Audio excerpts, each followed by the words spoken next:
নমস্কাৰ বন্ধু বান্ধৱীসকল, আপোনালোকক মোৰ ভিডিঅ'ৰ মাজলৈ স্বাগতম জনাইছোঁ। আজি মই ব্লাউজত সহজ পদ্ধতিৰে কিদৰে পাইপিং লগাই তাৰ বিষয়ে এটা ভিডিঅ' লৈ আহিছোঁ। এইটো মই কাপোৰ লৈছোঁ টুকুৰা, সেইটো মই ৰেডিমেড কিনি অনা।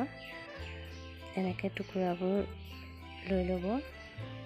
টুকুৰাখিনি কাটোতে আপোনালোকে চুকীয়াকৈ কাটিব, চিধাকৈ নাকাটিব, তেতিয়া ৰাউণ্ডটো ঘূৰাবৰ কাৰণে সহজ হৈ উঠে।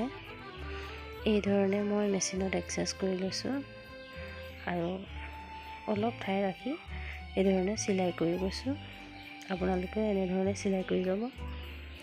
ফাৰ্ষ্ট ৰাউণ্ডটো মই গোটেইখিনি লৈ চিলাইটো কৰি লৈছোঁ। দেখিছে নহয় মই কিমান ঠাই এৰিছোঁ আৰু কি ধৰণে চিলাইটো কৰিছোঁ। আপোনালোকেও ঠিক তেনেধৰণে চিলাই কৰি ল'ব। এই ধৰণে চিলাই কৰি লৈ এই ধৰণে চিলাই কৰাৰ পাছত আমাৰ যিখিনি অংক বাচি গৈছে আমি সেই অংকখিনি কাট কৰি লৈছোঁ, কাটি দিছোঁ। আৰু যিখিনি অংশ আমাৰ চিলাইৰ মাজত সোমাই যাব সেইখিনি আমি সৰু সৰুকৈ কাট লগাই লৈছোঁ। যাতে এনেধৰণে কাট লগাই ল'লে মানে আপোনালোকৰ যেতিয়া পাইপিংটো ঘূৰাব তেতিয়া সহজ হৈ উঠিব। আৰু ওপৰৰ যিখিনি ওলাই থকা অংশ আমি এইখিনি ফোল্ড কৰি লুকুৱাই দিছোঁ আৰু কাষৰখিনি এনেধৰণে লুকুৱাই দিছোঁ। এনেধৰণে কৰি আমি মাজেৰে এনেধৰণে লৈ চিলাইটো মাৰোঁতে মাজেৰে চিলাইটো মাৰি গৈছোঁ। এনেধৰণে চিলাই কৰি গৈছোঁ। চাওকচোন, আধা ইঞ্চিমান ৰাখিছোঁ ঘূৰাবৰ বাবে।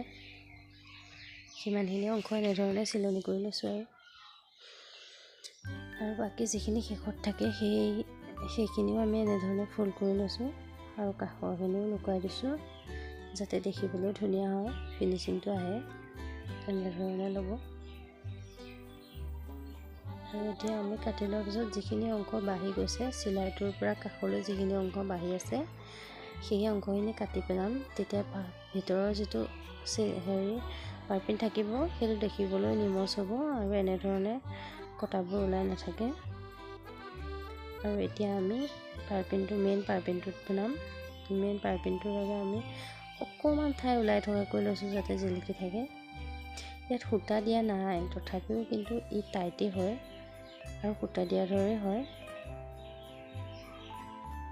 আপোনালোকে চিলাই চাবচোন, এনেধৰণে গোটা হৈ উঠে পাইপিংটো। চিলাইটো মাৰোঁতে অলপ সাৱধানে মাৰিব আৰু খুব একেবাৰে কাষেৰে মাৰিব, চিলাইটো যাতে ধৰিব নোৱাৰে। আৰু পাইপিংটোকো যাতে কমপ্লিট এডজাষ্ট কৰি ৰাখে, এনেধৰণে মাৰিব। প্ৰথম অকণমান যদি অসুবিধা হয়, পাছত কিন্তু মিলি যায়। এনেধৰণে কমকৈ লৈ চিলাব। একেবাৰতে গোটেইখিনি লৈ চিলাব নোৱাৰি, অকণমান অকণমানকৈ লৈ চিলাব লাগে। এইখিনি সময়তে অলপ সাৱধান হৈ চিলাব লাগে। এনেধৰণে চিলাইটো মাৰি ল'ব। তাৰপাছত আমি কাষেৰে আকৌ এটা চিলাই মাৰি দিছোঁ যাতে পাইপিংটো এডজাষ্ট হৈ উঠে, ভিতৰত থকা অংশখিনি যাতে বাহিৰলৈ ওলাই নাহে। এনেধৰণে আকৌ এটা চিলাই মাৰি লৈছোঁ। আপোনালোকে এনেধৰণে এটা চিলাই মাৰি ল'ব। এনেধৰণৰ ভিডিঅ'বোৰ পাই থাকিবৰ বাবে মোৰ চেনেলটো ছাবস্ক্ৰাইব কৰি ল'ব আৰু যদি ভিডিঅ'টো ভাল পায় লাইক আৰু কমেণ্ট কৰি দিব। এয়া দেখিছেনে কিমান মিহি আৰু কিমান সুন্দৰকৈ হৈ উঠিছে, গোটা হৈ উঠিছে। কিন্তু ইয়াত মই ৰছী দিয়া নাই, তথাপিও গোটা হৈ উঠিছে আৰু অতি কম সময় আৰু সহজতে এই ধৰণে লগাব পাৰিব। আপোনালোকে চাই ল'ব। এনেধৰণে ধন্যবাদ।